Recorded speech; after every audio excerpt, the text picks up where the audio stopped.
Welcome to the week ahead. We have Andrew. Hey, Vincent, Andrew, how you doing? Okay. So today we are going to see your good work again. Okay, very what good. What would you like to talk about? All right, let's see what's going on in politics in Hong Kong today. The ongoing saga of the double stamp duty is ongoing. They're still going over it. The one thing that completely blows my mind is that this is still being discussed, but the government's out there collecting money, and if in the end it doesn't get through LegCo, I guess they're going to have to hand it all back, which I think is going to be a real mess, but I think it's an interesting one. So people, if you're watching politics, have that on your radar today. But what do you mean by hand it all back? Well, the government's out there collecting the money now for the double stamp duty, but it's not actually legislation. All right. Because it hasn't been passed yet. But so what I'm saying is, what if the LegCo comes back and says, no, that's it, we're blocking this particular piece of legislation? When will they have the decision? Well, this is just ongoing. Today's another discussion about it, because there's the buyer stamp duty, the special stamp duty. Today they're discussing the double stamp duty, and it's a bit of an open question as to, if it doesn't get through, that means that technically the duty shouldn't have been collected, and that means they'll probably have to give it back. Yeah, that would be a mess. Yeah. That would be a mess. Yeah. And actually, the stamp duty issues has fallen on the radar again. Yeah. Because this weekend, just the past weekend, some developers decided to give lower price. To compensate the effect of the stamp duty as well. So it has been attracting more attention as well. Yeah. But speaking of attention, I think everybody is looking at the Hong Kong TV. Yeah, television tribulations for the legislators going to LegCo today to go to that double stamp duty meeting. They're going to have to get through the remnants of yesterday's big protest. They're still out there. Remnants. Yeah. We're down here today in front of the Civic Building. Of course, I had to go right by LegCo, and people are still down there. Apparently, the HKTV people say they're going to be broadcasting their top-rated show they've released on the internet, which is, in English, what do they call it? Police Boundaries. Yep. 700,000 downloads, and they're broadcasting that. And I mean, I have to admit, for me, this one didn't, the whole TV thing, I've heard people talking about it, but I wasn't that worried about it because I'm not a TV watcher.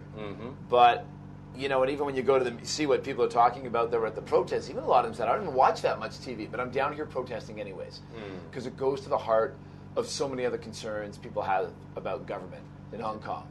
Yeah, I think one key message that we have got this morning is that even some of the protesters, they do not demand at this stage that the government has to issue a license to the Hong Kong TV.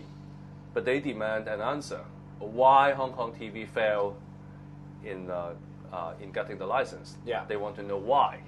And I think that is a very important message. You have to explain to the people why, and cannot tell them that this is all secret, and we can only hush. I mean, that cannot. That is no longer acceptable. Yeah, black box government is not acceptable. And when it's a question of when you don't have legitimacy from the ballot box, you got to get legitimacy through competency, right? And I was in a discussion over the weekend about this, and. So people are asking, where are these decisions coming from? How are they being made? At least there has to be a process. We didn't elect you guys, ourselves, and we have to see at least there's some kind of legitimate process.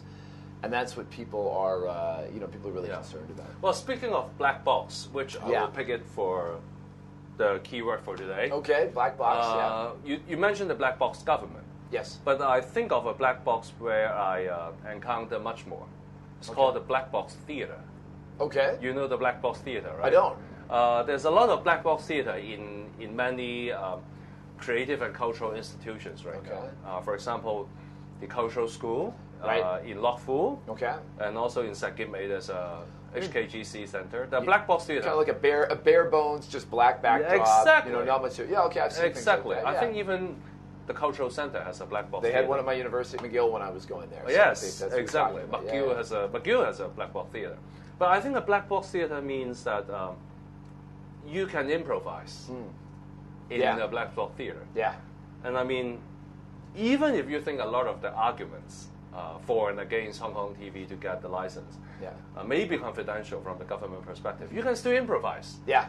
I mean, you can still improvise within the black box and let people know some of the things that you think is relatively crucial, but not necessarily confidential. It's. And I think they're trying to do that. And they had this argument about having an orderly progression in the industry, but I think people find that argument a little bit hard to take Because really, if somebody puts, $1 billion into a new TV station and it fails, so what? Some cameramen and some actors, they got work for a little while, which is great. Somebody took a risk, but that's what business is all about. And people are like, so I don't think people buy that argument. It's not like saying, if a hospital fails, you've got a big hole in your healthcare network. No, it's just TV.